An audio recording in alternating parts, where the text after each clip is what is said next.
सुप्रभात छात्रों, मैं आपकी हिंदी की अध्यापिका आज आप सभी को कक्षा 6 का पाठ 2 पढ़ाने जा रहे हैं, जो कि हिंदी व्याकरण है। वर्ण विचार। तो आइए जानें ये वर्ण विचार होता क्या है। तो सबसे पहले हमें जानना होगा कि वर्ण, तो वर्ण हम लोग किसको कहते हैं। तो भाषा की वो सबसे छोटी इकाई अथवा ध्वनि जिसके खंड नहीं किए जा सकते हैं उसे हम लोग वर्ण कहते हैं, जिसको हम लोग तोड़ नहीं सकते हैं, उस शब्द को हम लोग वर्ण कहते हैं। तो और आगे हम लोग जाने वर्णमाला। तो वर्णों के व्यवस्थित क्रम को वर्णमाला कहते हैं। हिंदी की वर्णमालाएं इस प्रकार है: स्वर, स्वर व्यंजन, स्पर्श व्यंजन। स्वर में देखिए आ में अकारा, छोटी बड़ी ऊ, री, ए ओ औ, ये हमारे स्वर हैं। 11 स्वर। व्यंजन क, ख, ग, घ, अंग, ये सारे हमारे व्यंजन हैं। और ये हमारा स्पर्श व्यंजन है, ये हमारा अंतस्थ व्यंजन है, ऊष्मा व्यंजन है, संयुक्त व्यंजन है और आगत वर्ण है। अब आइए जाने वर्ण के भेद। तो वर्ण के 2 भेद होते हैं, स्वर और व्यंजन। तो स्वर किसे कहते हैं ये जानिए। तो जिन वर्णों का उच्चारण अन्य ध्वनियों की सहायता के बिना किया जाता है वे स्वर कहलाते हैं। पहले भी हम लोग पढ़ें कि स्वर हम लोग कहते किसको हैं। तो इनका उच्चारण करते समय हवा बिना रुकावट के मुख से बाहर निकलती है। हिंदी में स्वर की संख्या 11 है। आ ई ऊ, री, ए ओ औ, ये सारी हमारी स्वर हैं। तो उच्चारण के समय के आधार पर स्वर के निम्नलिखित 3 भेद हैं। स्वर को भी 3 भागों में बांटा गया है: ह्रस्व स्वर, दीर्घ स्वर और प्लुत स्वर। तो ह्रस्व स्वर किसे कहते हैं? ह्रस्व का अर्थ ही होता है छोटा। 3 स्वरों के उच्चारण में सबसे कम समय लगता है। ये 4 हैं: आ, छोटी ई, छोटी ऊ और री। दीर्घ स्वर, इन स्वरों के उच्चारण में ह्रस्व से दुगना समय लगता है। तो ये 7 हैं: आ, बड़ी ऊ, ए ओ और औ। प्लुत स्वर देखिए किसे कहते हैं। तो इन स्वरों के उच्चारण में ह्रस्व से 3 गुना समय लगता है। इसका प्रयोग किसी को पुकारने के लिए किया जाता है, जिसका चिन्ह आपको इस प्रकार होता है, जैसे हे, राम। तो ये सारे में जैसे लंबा समय लगता है तो इसको हम लोग प्लुत स्वर कहते हैं। आइए आगे जानें स्वरों की मात्राएं। तो स्वरों का स्वतंत्र रूप से तो प्रयोग होता है, परंतु जब इनका प्रयोग व्यंजन के साथ होता है तो इनका स्वरूप बदल जाता है। इनके इस बदले स्वरूप को मात्रा कहते हैं।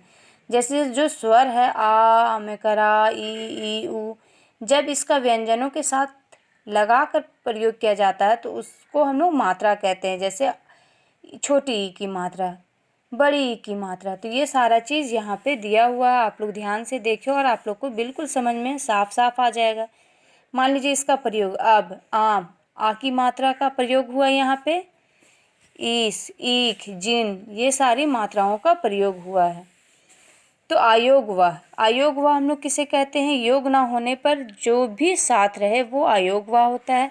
जैसे अन, आ के ऊपर चंद्र बिंदु और आ, ऐसी ध्वनि है जो ना स्वर है और ना व्यंजन। तो अन जो है अनुस्वर है, बिंदु यह अनुस्वर कहलाता है। इसका उच्चारण करते समय श्वास केवल नाक से निकलता है, जैसे अंगूर, पतंग, चंचल, हंस। आ के ऊपर चंद्र बिंदु ये अनुनासिक कहलाता है। तो अनुनासिक का उच्चारण करते समय सांस जो है मुंह और नाक दोनों से निकलती है, थोड़ी सी गर्म होती है, जैसे आँख, तांगा, पाँच, हंसना। इसे चंद्र बिंदु भी कहते हैं। अब आह क्या है? ये विसर्ग है, इसमें 2 बिंदु का इस्तेमाल होता है, इसको हम लोग विसर्ग कहते हैं। विसर्ग का उच्चारण आधे हा के समान होता है। इसका प्रयोग व्यंजनों के आगे होता है, जैसे अतः, प्रातः आदि। अब आइए आगे पढ़ते हैं व्यंजन। स्वर की जानकारी हो गई, अब आगे हम लोग व्यंजन जाने कि व्यंजन कहते किसको हैं। तो व्यंजन क्या है? वे वर्ण जिनका उच्चारण स्वर की सहायता से किया जाता है उसे हम लोग व्यंजन कहते हैं। तो व्यंजनों की संख्या 35 है और संयुक्त व्यंजनों को मिलाकर ये 39 होते हैं। तो व्यंजन के भेद: स्पर्श व्यंजन, अंतस्थ व्यंजन और ऊष्म व्यंजन। तो स्पर्श का मतलब ही होता है छूना। तो जिन व्यंजनों को उच्चारण करते समय जीभ मुख के अलग अलग स्थानों से स्पर्श करते हैं तो वे स्पर्श व्यंजन कहलाते हैं। इसकी संख्या 25 है। इसको 5 वर्गों में बांटा गया है: का वर्ग, चा वर्ग, टा वर्ग और ता वर्ग और पा वर्ग। तो ये 5 वर्गों में बांटा गया। इससे आप समझ सकते हैं इन व्यंजनों की कि ये कौन कौन से व्यंजन है जो स्पर्श व्यंजन। अब अंतस्थ व्यंजन, इसके उच्चारण में वायु अवरोध बहुत कम समय के लिए निकलता है। जिन व्यंजनों के उच्चारण से जीभ मुख के किसी भी भाग को पूरी तरह स्पर्श नहीं करती उसे हम लोग अंतस्थ व्यंजन कहते हैं। इसकी संख्या 4 है: या, रा, ला, वा। अब उसमें व्यंजन, इसमें जब हम लोग कोई भी चीज़ों का उच्चारण करते हैं तो मुंह में थोड़ी सी रगड़न खाने के बाद हवा के साथ ये चीज़ निकलती है, उसे हम लोग उसमें व्यंजन कहते हैं। इसकी भी संख्या 4 है: तलबिशा, मूर्धन्यसा, दंतसा और हा। अब आइए संयुक्त व्यंजन। जैसे दो शब्द, एक से अधिक व्यंजनों के मेल से बने व्यंजनों को हम लोग संयुक्त व्यंजन कहते हैं। इसकी भी संख्या 4 होती है। जैसे छ, ज्ञ, त्र और श्र। तो ये सारी संख्याएं 4 है। अब कुछ अन्य महत्वपूर्ण वर्ण भी है, जैसे कि आधे ना का इस्तेमाल, आधे दा का इस्तेमाल। ये सारे भी वर्ण ही हैं जिसका इस्तेमाल हम लोग करते हैं। अब आइए आगे जाने वर्ण विच्छेद। तो जैसे कि वर्णों को तोड़ने को ही हम लोग वर्ण विच्छेद कहते हैं।